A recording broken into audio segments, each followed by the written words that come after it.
Hello, SM fans, wherever you might be watching me this moment. I welcome you to this exciting moment with Chigos and Debo. Here we discuss, of course, important issues as it borders on our existence as a people, and of course, and stress the importance of whatever is happening and the overbearing influence, of course, on humanity. Our focus is humanity. We promote humanity. We promote peace, equity, and fairness. Today, we're going to look into the submission of an Islamic cleric, Sheikh Gumi. Of course, he have let the cat out of the bag. Of course, this has been speculations over the years. But today, the air is clear. The doubt has been cleared today. From his submissions, we're going to look into and, of course, analyze. This will be an interactive moment. If you're joining us in this political discourse, kindly hit the like buttons, share this video, and subscribe if you have not done so. Share this video, let it go viral. Let it go viral so that people will get to understand the true positions and the reality confronting us today as a people. And of course, to make the best of the informed decisions based on the realities unfolding today. I welcome you once again to this exciting moment of political discourse and interaction. And of course, you can also contribute via the comment sections. Let's know what exactly is your own position regarding this nagging issues of concern that borders on existence as a people and sometimes could pose a threat to the continued existence of humanity and different ethnic nationality today. Prior to this time, the leader of the indigenous people of Biafra, Mazi Simon Ekpa, has made several expositions, teachings, and discussions detailing the state of affairs within the Nigerian state and what has been playing out over the years was a calculated attempt to overrun or subdue some regions of this country to the advantage of just few or an ethnic nationality. And today, Mazen Namdekano has been vindicated. Of course, he has been justified by the latest revelations coming from the northern Islamic cleric. Recall, uh, was it during the Buhari's era, barely 1 year ago, Sheikh Gumi also has been the person negotiating or a mediator between the Islamic jihadis or the Boko Haram, the bandits or whatever you call them, to the government. He has been a mediator between them in settling issues of kidnapping when people are being kidnapped, children or school pupils are being kidnapped, or other citizens of this country. You can imagine the situation is becoming too dicey. And it's quite unfortunate that this is happening in a democratic state, in a state that is presumed to be a secular state, that is not an Islamic state, in quotes. But we have, of course, come to realize by the actions and the way things are played out, Nigeria is more or less an Islamic state.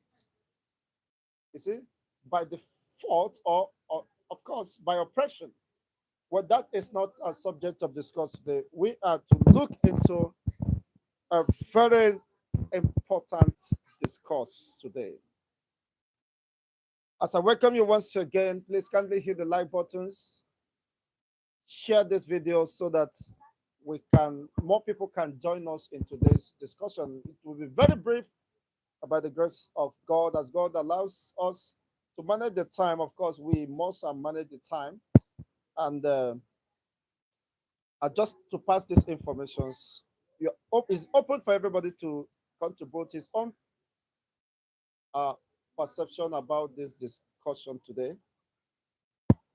Bordering on the insecurity that have rocked the entire region of this country, no part of Nigeria today is safe. In fact, everybody is at the state of vulnerability. If you are watching us from in diaspora, you tuned in. This is the state of affairs. You, of course, should have more uh, private informations regarding the state of affairs in Nigeria today and what is happening of most recent time. There have been killing, invasion of different communities, even up to today. Up to today, people are being overrun, communities are being overrun. In fact, it is being underreported what is happening, the rate of crime, the rate of killing, the rate of assault on communities, on villagers, on people's ancestral home has assumed unusual dimension, even more worse than when even Buhari, who happens to be, of course, a Fulani uh, extraction, was in. This led to the death of three obas within 2 weeks in Yoruba land, in Southwest, under the watch of even the president, Ahmed Bola Tinubu, who happens to be an extraction of the Yoruba. Three obas were killed because of the crisis related with herdsmen and the communal clash over some portions of grazing land or whatever agreement that was, of course, that transpired between them, and whatever happens, the others on their way to reconcile and settle the case, they lost their life or they were ambushed or whatever happens that transpired to that. But unfortunately, most communities have fled. Now, this is what Sheik Gumi, an Islamic scholar, was bold enough to say at this time that bordering on this security and the activities of the Mieti Anla or the Boko, the Fulani socio-cultural organization, that why, if you see them ravaging communities, if you see them overrunning communities, some villages or ethnic nationalities, it was only intended, of course, to fight an ethnic war. They are not bandits, but they are militants. Let me say, he said, insecurity, Fulani herdsmen, not bandits, but militants fighting ethnic war. Sheikh Gumi, he said, Fulani herdsmen are not bandits, but militants, deliberately, consciously equipped, empowered, fortified, armed to the teeth, with a deliberate and a defined mission to fight ethnic war. So whatever may have been going on within Nigeria for the several decades was a programmed venture, was a project unfolding with the intention of overrunning ethnic nationalities, communities, and of course, and under the disguise of fighting. Quite unfortunate that this ethnic war has lingered for decades, systematically unfolding, trying strategically being positioned to gain undue advantage against other ethnic nationalities so that they will be highly placed or well placed to execute that particular project or that particular mission, which is the ethnic war. So Nigeria has been at war for several decades. If by this revelation, uh, Sheikh Gumi meant what he said, that the Fulanis are not herdsmen but fighting ethnic war, that presupposes that this war has lasted. Of course, the Hausas understood that truly that this was war. How the Hausas were displaced and dislodged with time, using the cover of religion. But today, almost all the outside speaking states, of course, has been thrown with Fulani emirs. Well, that is their business, whatever may have transpired. Of course, they allow that. What I'm saying in essence is that let's look into these developments today. One thing I love about Gumi, Sheikh Gumi, is that he speaks the truth. He bears his mind, even when people might not accept him, even when people might not tend to align with his thought pattern. He always says exactly how he feels or what he thinks was the exact issues on ground, regardless of whosoever might feel offended or not. He just said it the way it boils within him. He said these people are not bandits, but they have an agenda. Whatever you see them, whenever you see them moving with their cattle, it was a deliberate mission with intention to overrun the entire regions. They are fighting ethnic war. No wonder you begin to ask, when we grew up, when we are growing up in the late 80s, Fulanis we know of as of then only handles stick. Why they, of course, they lead the, the health of the cows or flocks they have. But today, it now totally changed that they are now handling the most sophisticated rifles, assault rifles. Today, which means they are not the same Fulani we used to know that we always carry cocoa and fura de nono along the paths of their as they transverse through, of course, their regions or the whatever community they found themselves. Those days it was very peaceful. They cohabit with each other, but the change, the mission has changed from what we are seeing today. And for Gumi making such submission was an insight to what has been playing out. Now, if you have been wondering why is it that the Fulanese of today handles AK-47, AK-49 under the disguise of moving their cattle, it was intended to assault every community they find or anyone that intends to oppose them against their wish. They have been empowered to kill and destroy. Unfortunately, you heard a House of Representatives from the north saying that an average Fulani herdsman or herder believes that his cattle is more important than to his life. Now, you can imagine such person with such ideology or perception about life, how he will now treat your life or anybody's life on the paths as he moves around with his cattle. If you dare to interrupt or intercept or question reasons why they should be moving their cows to the forest or to farmlands to eat up the crops, to destroy the farmlands, you might, even if you're lucky, you might be amputated. Or if you get at worst, you might be shot dead. So people has been asking, why is it that even the government of Buhari paid lip service, of course, in tackling insecurity? Because he is an accomplice to the state of insecurity in the country. Of recent, in Castina or Zamfara, it was recorded that the government of that state said that some group of Boko Harams were arrested, apprehended by the local security on guide, handed over to the police or the military, and they were let go.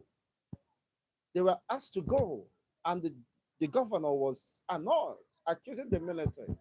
If you can let these people go, it means you are an accomplice to whatever is happening, the insecurity happening within the state, which they are trying to stop.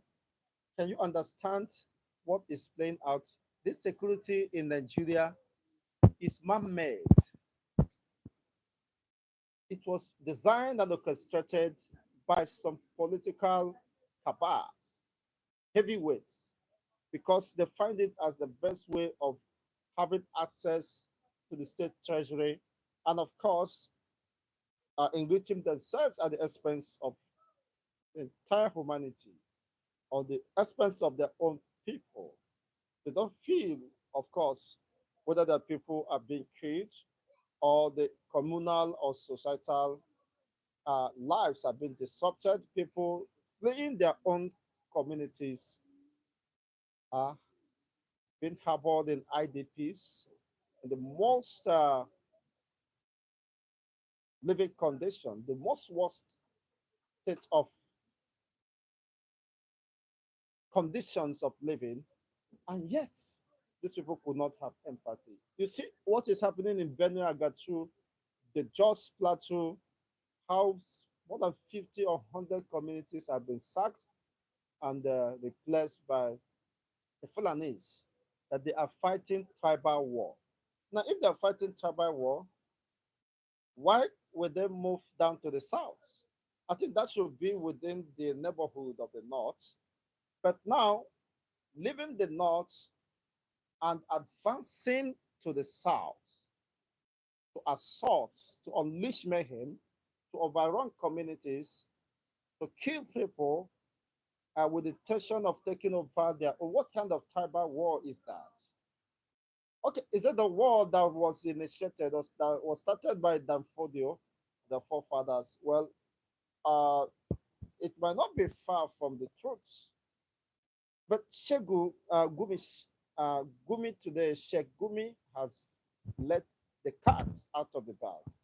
What that was not a surprise to us, because there are some who understood what was exactly playing out. And one of those people are the leader of the indigenous people of Biafra, Mazen Kano. He made several expositions. He made several revelations. He revealed certain things about the true position of Nigeria, creating that consciousness, awakening within the southern populace, and of course, other ethnic nationalities from the north to begin to see the realities, the handwriting on the wall, and of course, make proactive steps. Otherwise, they might go into extinction. But some people misunderstood him. Some, of course, do not take his words serious. Some took it lightly as a mere joke that this guy is not serious. But afterwards, this is unfolding. The realities are coming up.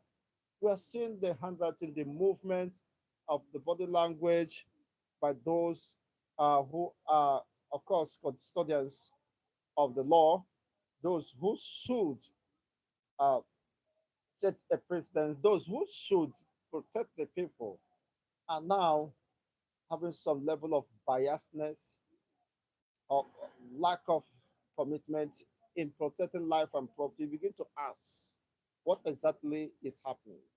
Just as the late head of state, Sani Abbas, has said, any insecurity that endures beyond 24 hours has is state sponsored. It's been sponsored by the states or people within, of course, the hierarchy of the states. So Sani Abacha was very much right for making such assertion. But today, the realities is unfolding before us. How can you be moving? We have been questioning this arguments of this ideology in 21st century. You are telling us that the Fulanis are not asking for schools, they are not asking for house, they are not asking for houses, they are not asking for good life. They only want to live in the bush to do what? You travel all the way from the Sahel or from the north, you come to Lagos to live in the bush.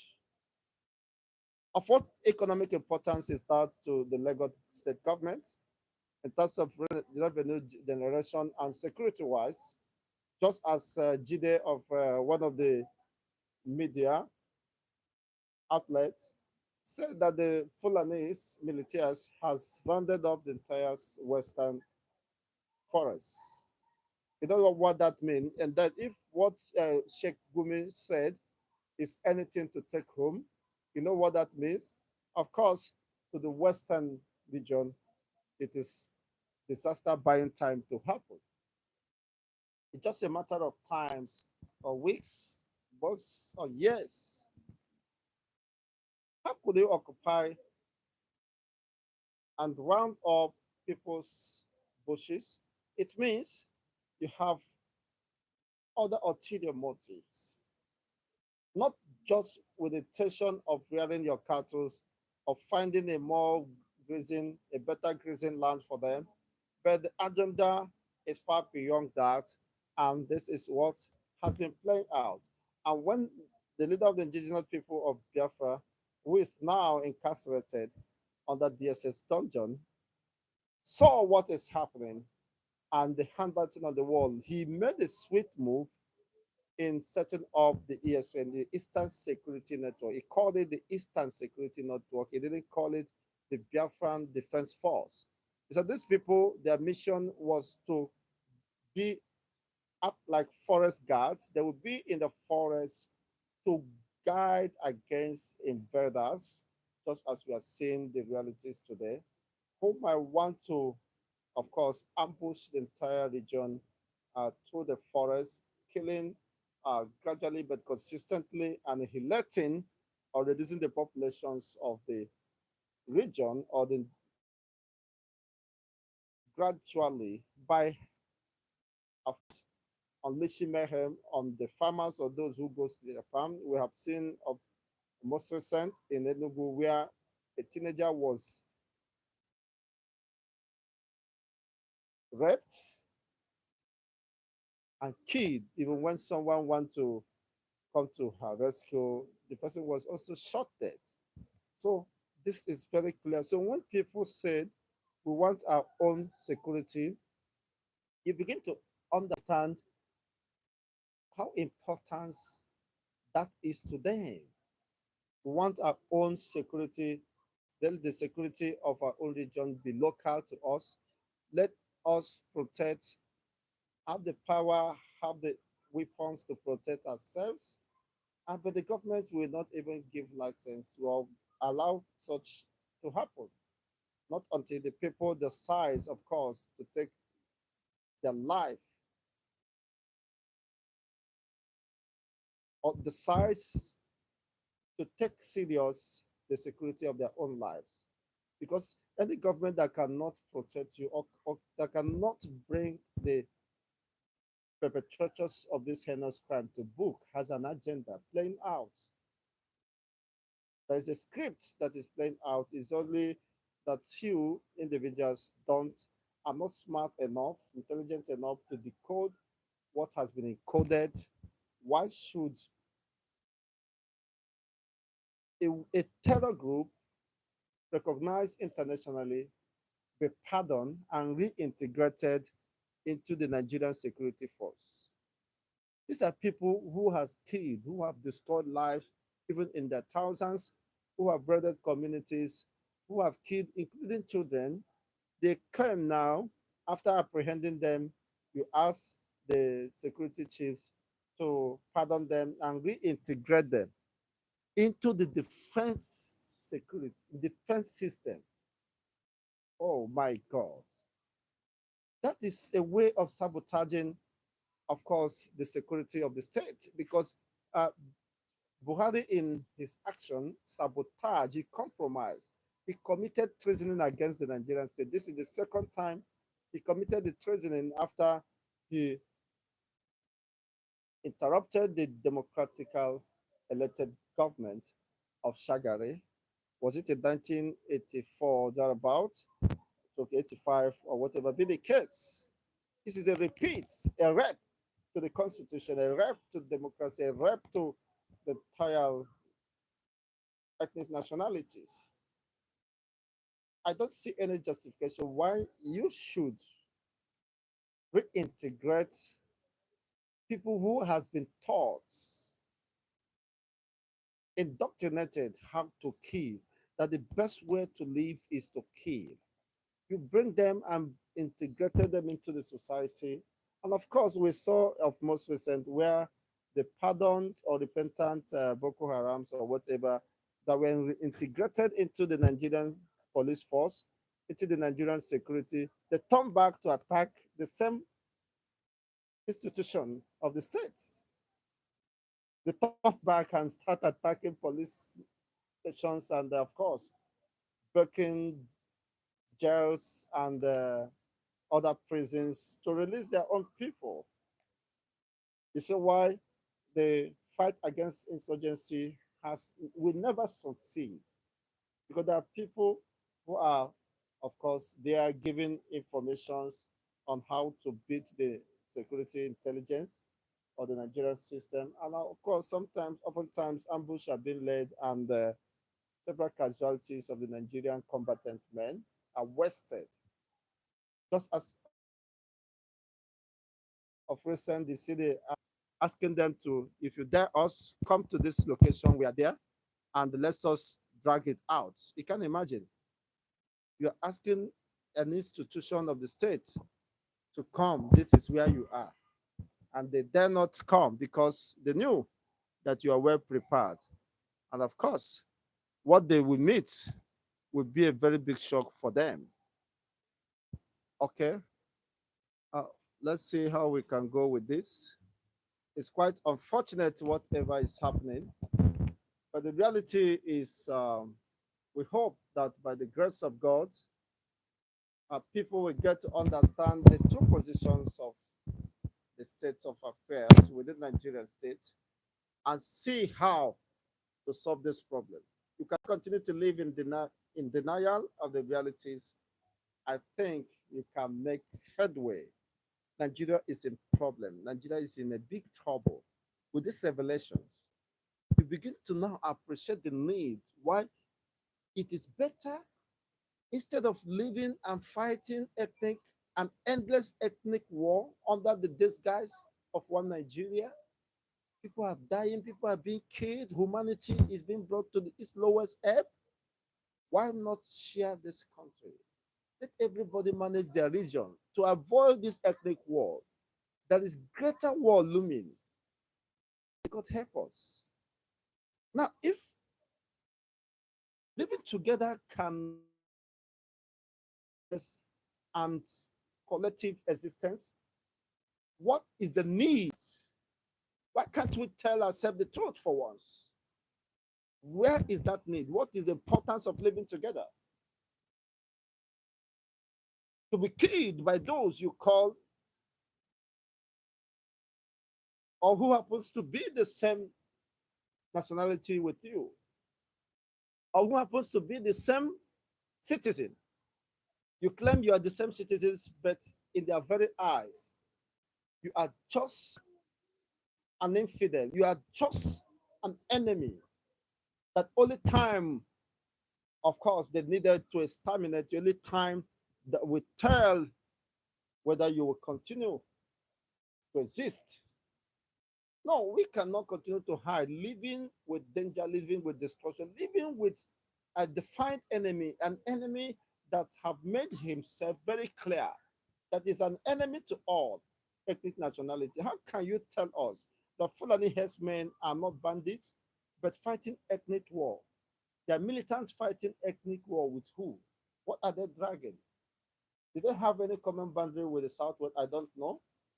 Well, of course, I'm starting to be corrected. Do they have any common boundaries with the eastern region? Then why are they transversing? Of course, killing people, manning and destroying lives, properties, and people's farmland. And yet compensations are not made. None of them have been brought to book throughout Buhari's time.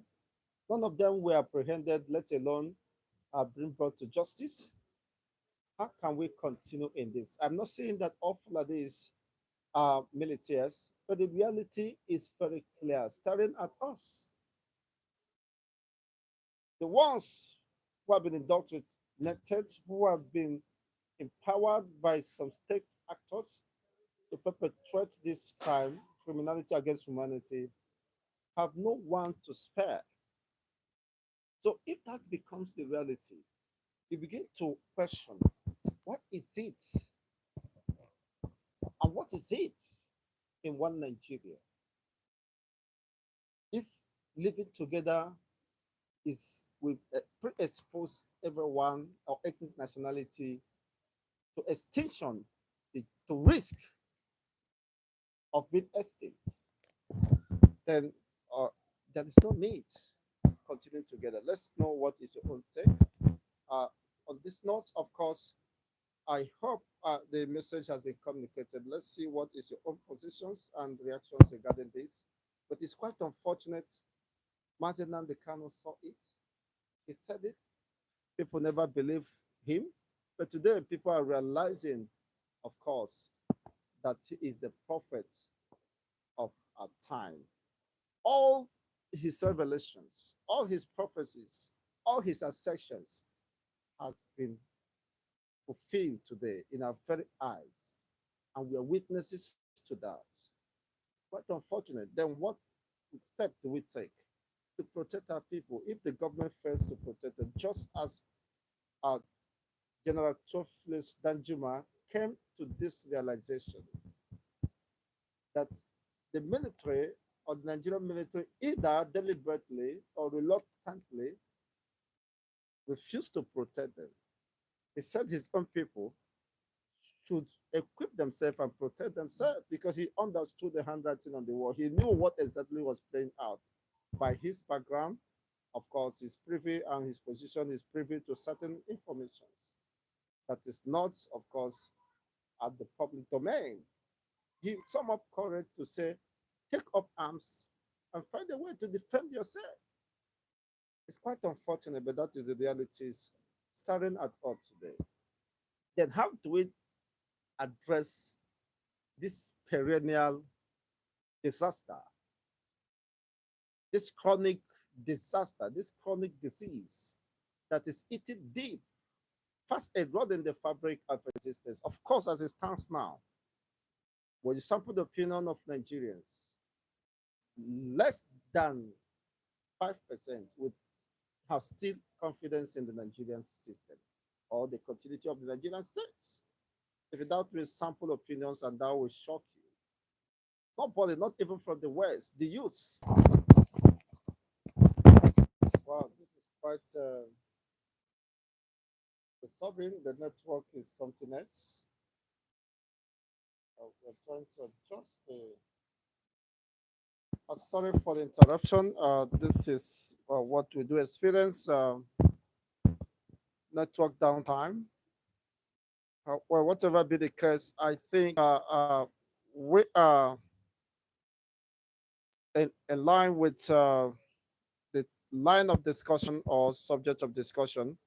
Okay, Fulani fighting ethnic war. Really? Fighting with who? Okay, that is just uh, one of the comments here. Fighting with who? They should ask Gumi. You don't need to ask because what is played out have answered the question. You should know the victims or the targeted population. Who are they fighting with? Across the north, across the south, across the east, across the west, you should understand who their victims are and, of course, their brutal approach to uh, as ethnic cleansing. What he is saying that their mission or agenda is ethnic cleansing, and they don't spare, of course, anyone on their way or who may want to hinder such.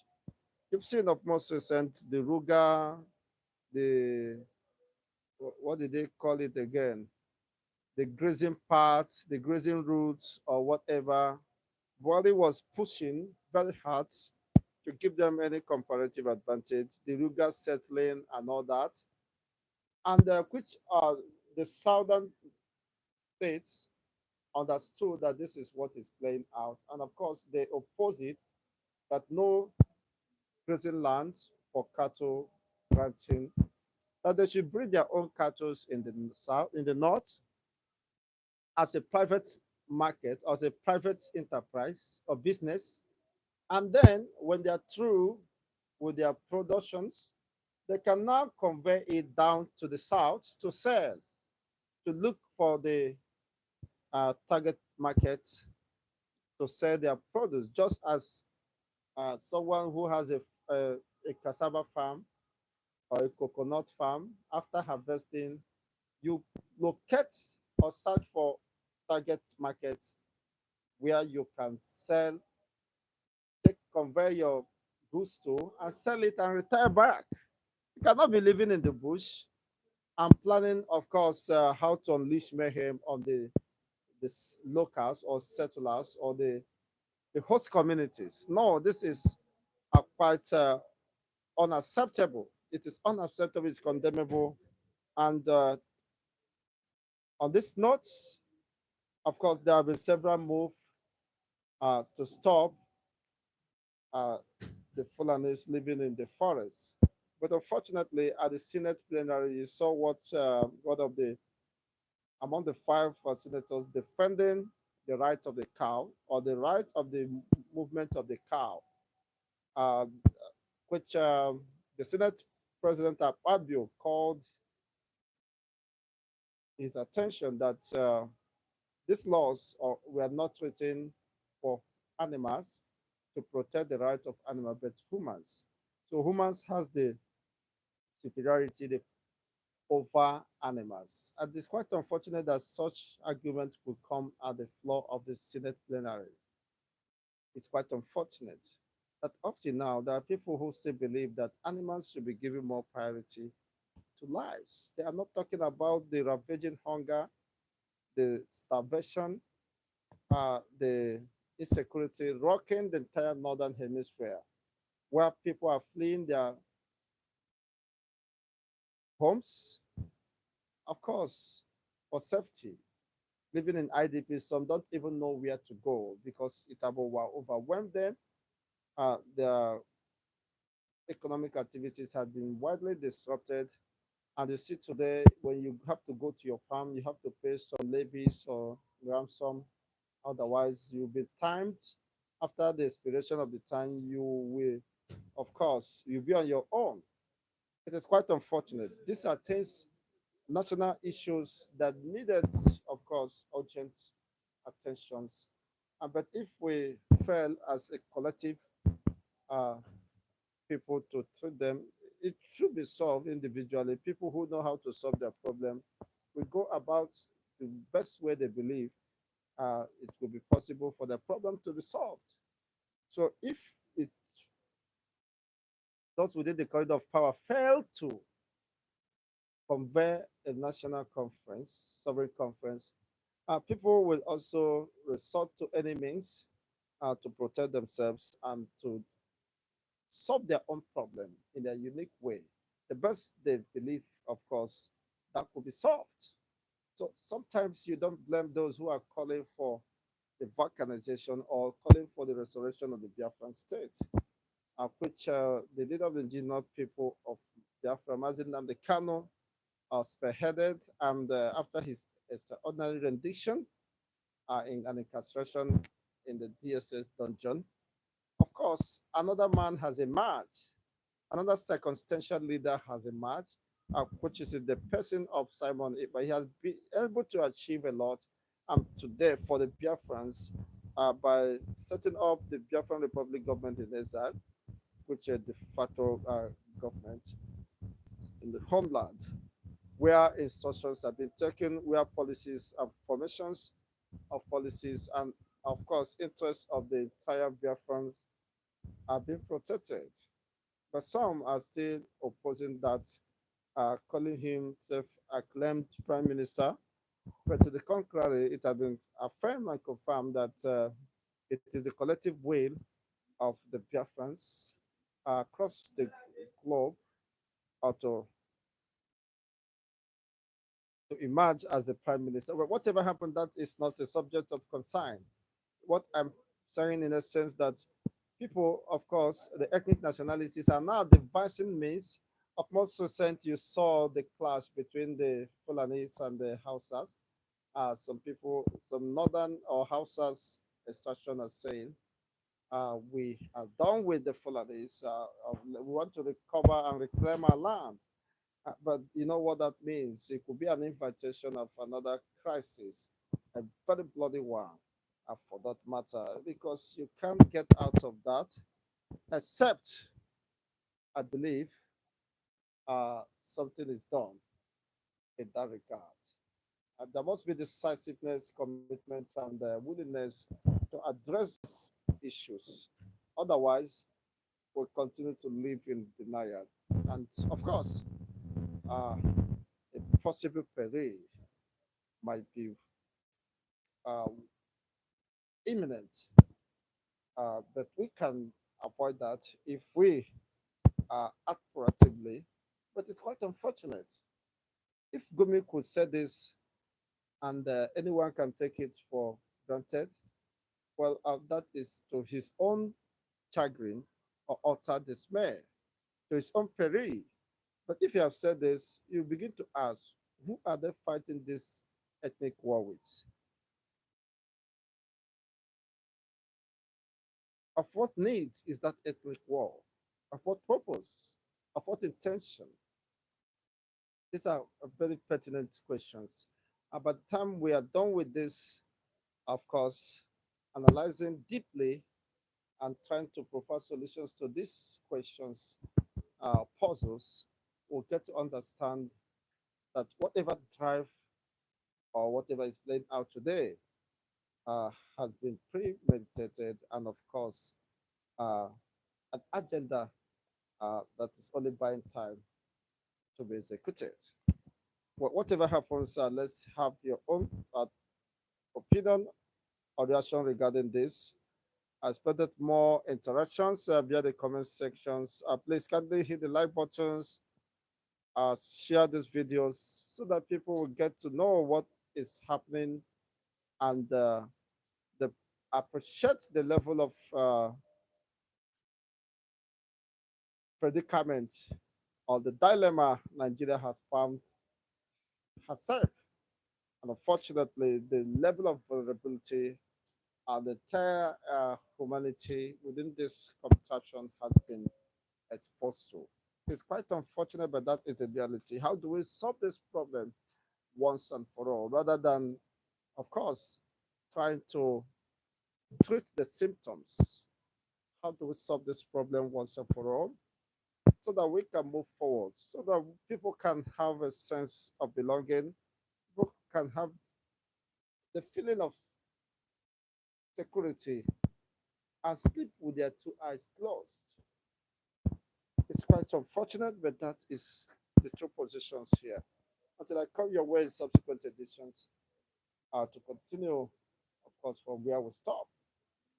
Remain blessed and have a fantastic and fabulous weekend. To loved ones and to the Muslim faithfuls, happy Eid al-Fitr, happy Salah celebrations in advance. Remain blessed and have a fantastic day. Good night from here and have a pleasant moment. Adamant Chicos and Debo, the host anchor. Bye for now.